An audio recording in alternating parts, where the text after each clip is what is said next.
Welcome back to another episode of the Pax What She Said podcast. I'm one of your co-hosts, Maggie Loney, joined as always by Pierre Goldstein. Certainly not a game we're super excited to talk about. Figured it would be a close one, but almost too eerily similar to that Week 4 showdown, despite looking incredibly different on paper. Yeah, tough Packers loss here, obviously falling by 2 yet again to the Vikings, score ending at 27-25. Vikings converted a third down when they needed to keep the chains moving. And we kind of said it on the preview show, right? It felt like one of those games where whoever had the ball last was going to come away with a win. And both teams certainly had opportunities to put up more points, takeaways. None of those things happened. And that's where we're left, is this kind of weird, wonky game that felt very lopsided. And I think the score, truthfully, was a little bit closer than maybe it looked watching the game for all four quarters. Yeah. I don't know what my takeaway is here, to be honest. Like, it's hard watching the Packers not show up against good teams right off the bat. Like, you look at the second half and what they were able to do, and the way Jordan was able to settle in against the blitz and the pressures that Flores was sending his way, and think, why couldn't you have done this for the whole game? And I didn't expect them to go in and like beat down on the Vikings necessarily. They're a very good team. They're vying for the 1 seed for a reason.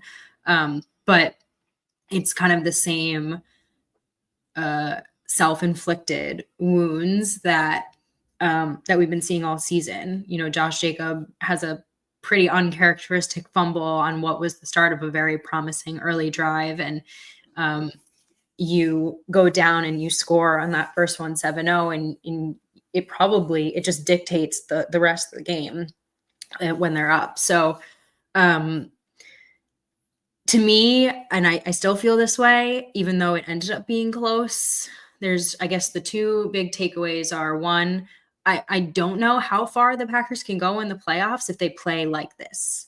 Yeah. I think they could win a wild card game. They could potentially sneak out of a division round game, but like, that isn't a team that's going to win a Super Bowl given the contenders they have in the NFC. But big but is that this team is super resilient, and even when they get down, like at halftime, you cannot count them out until literally the last buzzer. And I think teams play them that way. You see it in this game and the Lions game. They always have the chance to come back and win a game, which is why I think, they can win a wild card game. They could win a division round game. Like, they are a tough, gritty football team. I just think they're missing. There are a few key things away. I have some ideas for the off season. I'm already starting to think about, of like changes I'd potentially want to see, but they're not there yet. Yeah, and I mean, I think one of the things the themes that I've seen talking about this Packers team is that there hasn't been like a signature moment, like a defining win or a signature moment in the season that felt like it galvanized them to the point where you're like, okay, they can contend. And that's one of the things that we said going into this game, right, is it's going to tell us a lot about where they stack up in the postseason. If they go into US Bank, which is a really hostile place to play, and come out with a win, even in a close game, it shows you where they stack up. And, still they're looking at 11-5, potentially going 12-5 with their 5 losses coming against the should be three top seeds in the NFC. Obviously, we know one of those teams is going to be the 5th seed, but it's hard because the Packers are a very good football team, but I just don't know if you can put them in that great category. And I think that's what Xavier McKinney said really well post-game was, the reporters asked him, like, where do you stack up? Do you consider yourself on the same caliber as these teams? And he was like, well, we'd love to say that, but since we haven't beat them, we can't in good faith say that. So, I mean, they know what's in front of them. They know what's at stake. Yeah. And unfortunately, they didn't get any help either on Sunday Night Football. So it looks like now the Packers are going to end up being the 7th seed, unless Mike McCarthy and the Cowboys do the Packers a favor and they take care of business against the Bears and sneak into the 6th seed, but probably starting your wild card weekend in Philly. So it's not going to get any easier here, this Packers team. Like, they're starting out of the gate as what Mina Kimes said on the show is probably their toughest matchup in the playoffs. Yeah. Um, I it's funny, like the Packers are the fourth best team in the Mhm. NFC. Like that's just what they are. And I was talking about this with my family watching the game last night, and it's like they're not a bad team. They're not you don't want to spiral out of control. They're the fourth best team in the NFC with in just an unfortunately supremely top heavy NFC this season and a top heavy division. They're competing against two other teams in their division. I mean, the Lions and the Vikings are about to duke it out for the one seed, right? The Packers are 11-5 after this weekend. That should easily be a division winning record, and it's just not. Um, so instead of in any other season potentially getting the 4 seed or the 3 seed and having a home game in the wild card round, you're in a really unfortunately precarious position to really no fault of your own other than the surrounding factors. And I think it's had made them like elevate up to another level or force them to try, but they just haven't been able to go over that hump and beat those teams.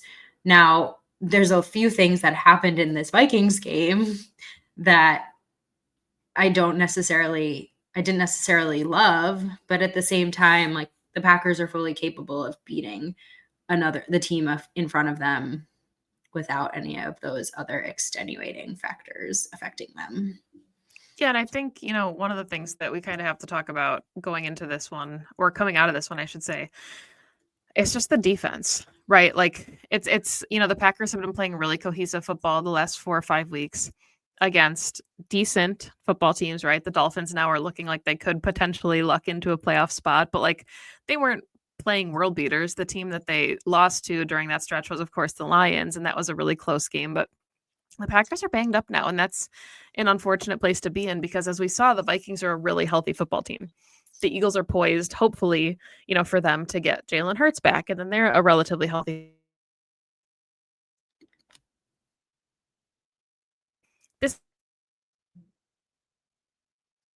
hopes for going into this one, and they were without Jair Alexander, they were without Quay Walker, they were without Evan Williams, and then to make matters worse, and for as much as you don't, it's not like we're crowning Zane Anderson anything, but Zane Anderson was their starting deep safety.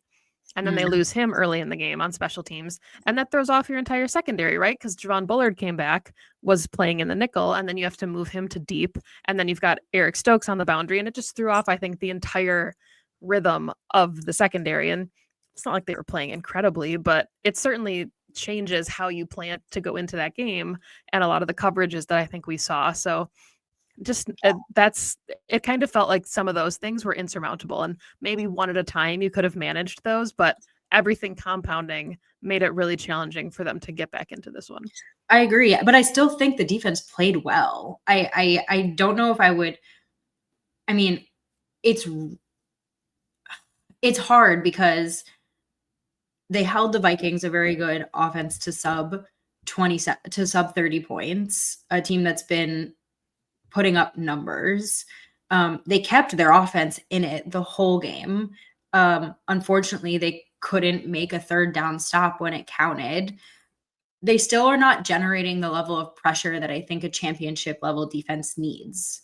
And to your point, they're at a place where the injuries again are concerning when you go up against some of the better receiving cores in the league. You could see on a lot of those plays, right, the level of care and changes they have to make for Justin Jefferson leaves, the rest of Minnesota's receiving options open wide. We saw it on the Naylor touchdown. It was like a perfect example. You're going to see that against the Eagles. You're going to see that against the Lions. You're going to see that against these top teams. So the personnel, the lacking of personnel to make adjustments for those, again, is just a concern to make some kind of playoff push. Edgerrin Cooper is a star, but he can only make so many TFLs to if the rest of the defense, can't make a stop. They got aided by 2 missed field goals as well. Um, I don't know. I think for me, this one is more on the offense's inability to get into a rhythm Mhm. and to capitalize on the stops that the defense did make because they did give them, opportunities to do so. Um, that's why they couldn't come back in this one. Not necessarily the defense, because Minnesota was going to move the ball. Like that was inevitable, right? But the offense needed to capitalize and they couldn't. Yeah, and I mean, I think, talking about the personnel issues that we saw on the defensive side of the ball, the same kind of holds for the offensive side of the ball. And I know you had put this out there on Blue Sky, and you've been adamant about this all season. Yeah, The thought that Christian Watson is wide receiver one, and I think that's really interesting. And I'll give you the floor to talk about why, but I think it's so hard for me to call any of them the wide receiver one because I think if Jaden Reed was out, we'd have a similar issue. We saw similar issues with Romeo Dobbs. Like the right. offense to me functions the best when the three of those guys are out there. And when any one of them is missing, it's like it throws off the offense that Matt LaFleur wants to run. And I just don't know if that's a sustainable way to run an offense, right? Like typically you have a focal point, and if you have three focal points, as helpful as it can be to have three weapons, it also makes it more challenging to try to balance out when one of those three pieces is missing. Yeah. It's not to say that I think Christian is wide receiver one in the true sense of what a wide receiver one is. Like your Mhm. X receiver, your Devonta Adams. That's not really my argument. My argument is that when you look at the individual pieces on the Packers offensive roster and you think about who is impacting the defense the most, like who opens things up for this offense, it's Josh Jacobs.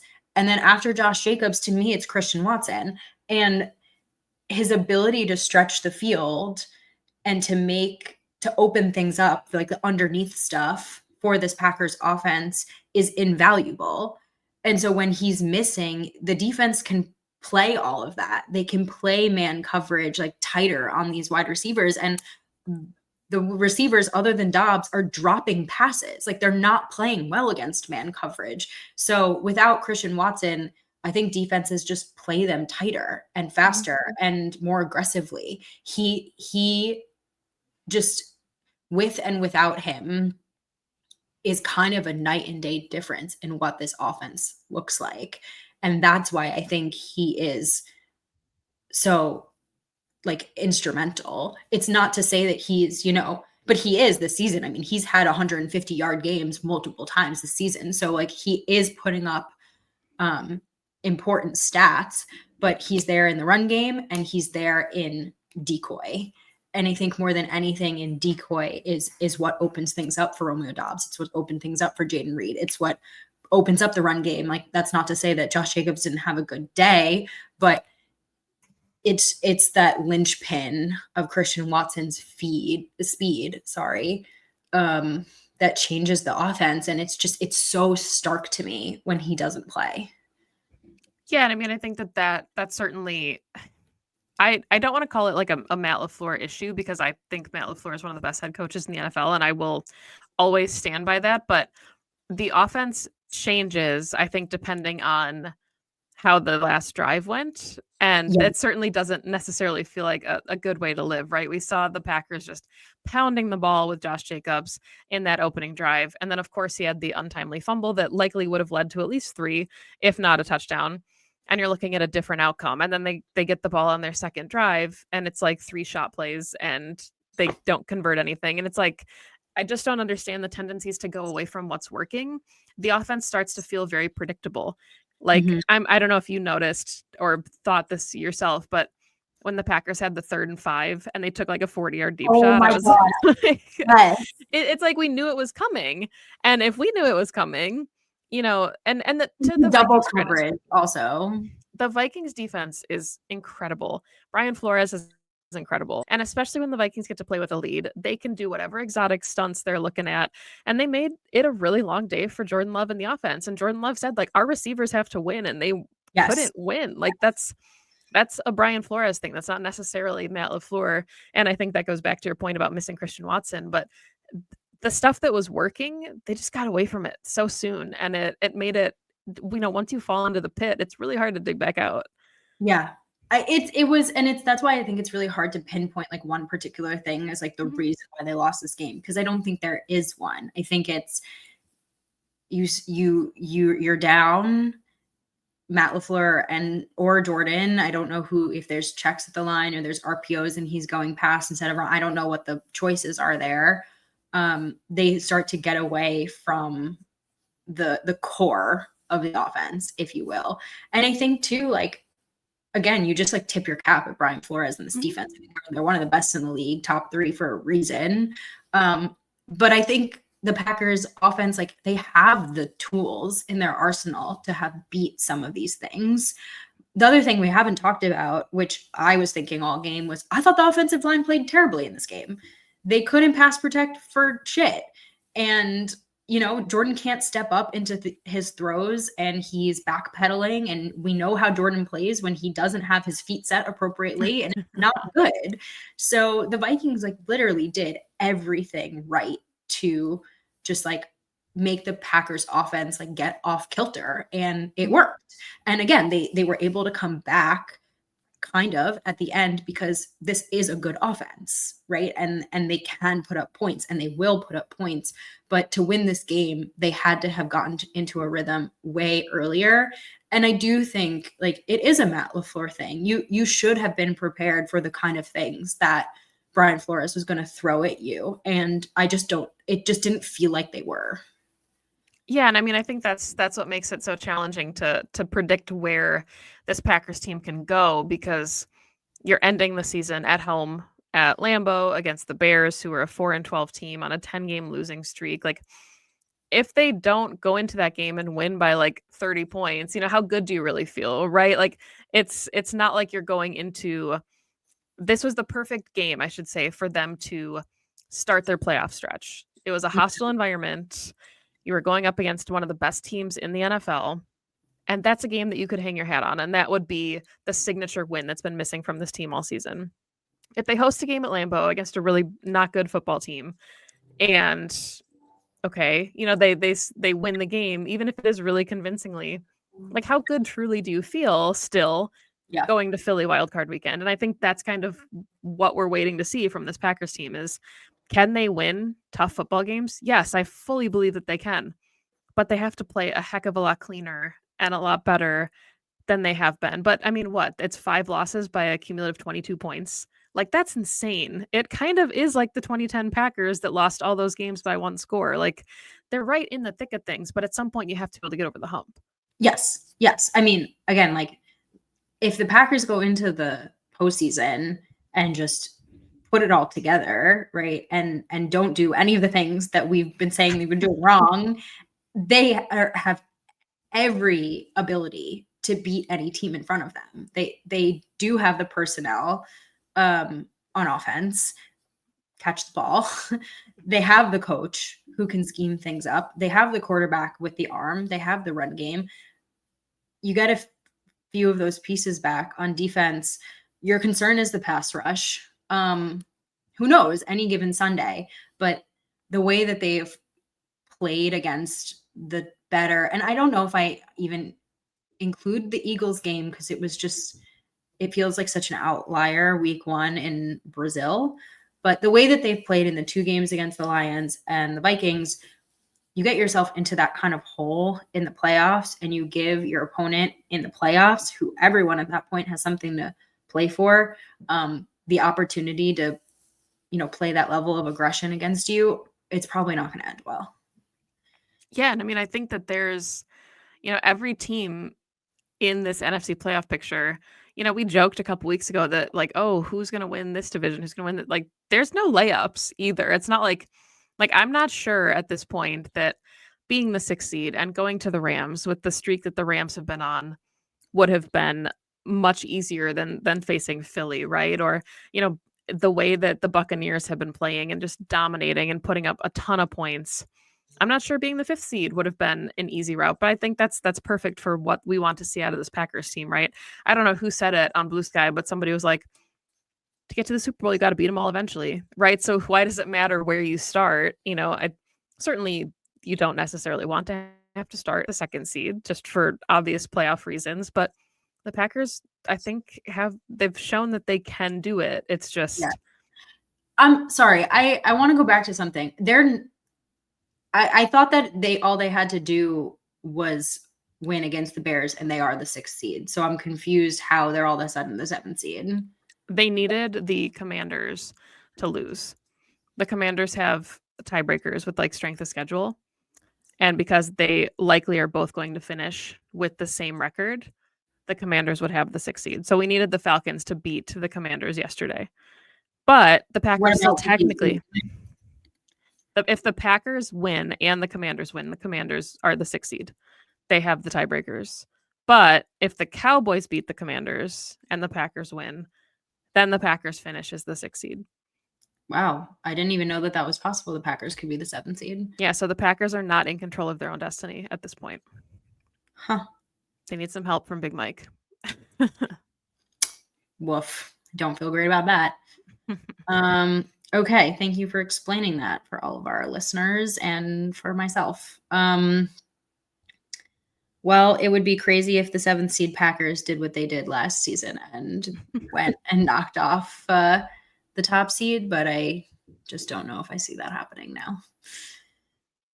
Yeah, I mean, I think that's kind of, what, because my dad asked me going into this game, like he was like, "What's your vibe on this Packers team?" And I was like, "I really think if they go out and they have like a signature win against the Vikings and they put it all together, like everything we've seen the last 5 weeks continues, then I feel like it's like Super Bowl or bust, right? Because they've proven they can beat the Vikings. They would have some tiebreakers. They'd be in the driver's seat, I guess, in the wild card, and the path gets simpler.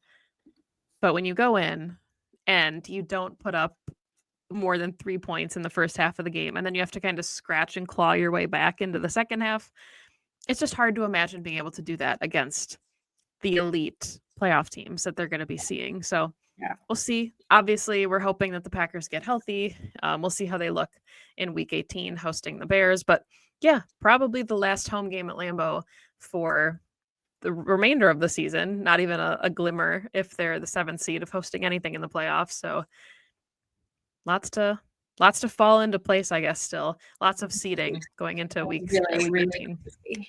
That's so wild. Any other thoughts on this game? I think it's frustrating, and that feels like the word of the day, because the potential's there. It's like the dreaded P word, right? Like they have the potential, they have all the ability in the world to hang. We just haven't seen it. And it's possible they're 1 year away and they need to reload and everything, but after the way that we saw them perform in the playoffs last season, there's reason for optimism, right? Because they kind of squeaked into the playoffs and then just were dominant against Dallas. They almost won in San Fran. Yeah. Like they're close. And I think that this is a team that gets hot at the right time. So it's possible their best football is ahead of them. And if their best football is still ahead of them, I really like their chances in the playoffs. It's just, we need to see it to believe it. And so far we haven't seen enough to actively estimate how far they're going to go. Yeah. Yeah. I like to believe that this team has everything in its arsenal to beat any opponent. But it's hard to say that with confidence when we haven't seen it. Mm-hmm. So a lot can happen in the playoffs. But I guess at this point it's go into week 18, make sure you win, make sure you beat the Bears, hope for a little extra assistance, and get into the dance. To be honest, I feel like everything resets in the postseason. Like we see a lot of times where you think one team has it in the bag and that's not what ends up happening. And crazy things happen, like the Packers beating Dallas, who didn't lose at all at home last season, right? So you play your best football, like you said, at the right time, and that's all that really matters. And I think that's just the only thing you can hope that they do. Yeah, and I mean, not to keep going back to the 2010 Packers, but when the odds are stacked against you, you typically play your best. And I think that's kind of, what, if you're looking for like a silver lining for this Packers team, it's that they're not the 1 seed anymore, right? They're not hosting the championship game at Lambeau Field, and there's expectations, and Mhm. they're kind of playing with house money. They got into the dance, and that's I'm not saying that's, like, good enough, for this team and the aspirations that they have, but there is something freeing about getting to be the spoiler and not having the expectations of being the 1st or 2nd seed and expecting to go all the way, and if you drop one, it's The biggest shocking. disappointment, yeah. I don't So know if yeah, it's true. It's true. It's true. all All right. right. I think that does it for this one. A tough loss for the Packers. Obviously, we'll see where they go from here. Playing the Bears at noon on Sunday certainly was not a game that was going to get flexed out of any spot, but but the noon slate hosting the Bears, like we said, at Lambeau Field for the last home game of the season, and then we'll be scoreboard watching right at Commanders and Cowboys. But that is all we've got for today's show. We'll be back later on this week to preview the Bears game. Certainly, we'll have plenty to talk about by then as we get a clearer look at who's going to be available and what that game might look like. But thank you, as always, for listening to the show and hanging out with us. Even when the games don't go the way that we want them to, you can find us at PWSS Podcast and Pax What She Said, Perry_Goldstein, me at Maggie J. Loney, anywhere you find your favorite podcasts, on Blue Sky, on Twitter, on YouTube. Thanks for hanging out with us, and go Pack Go. Go Pack Go.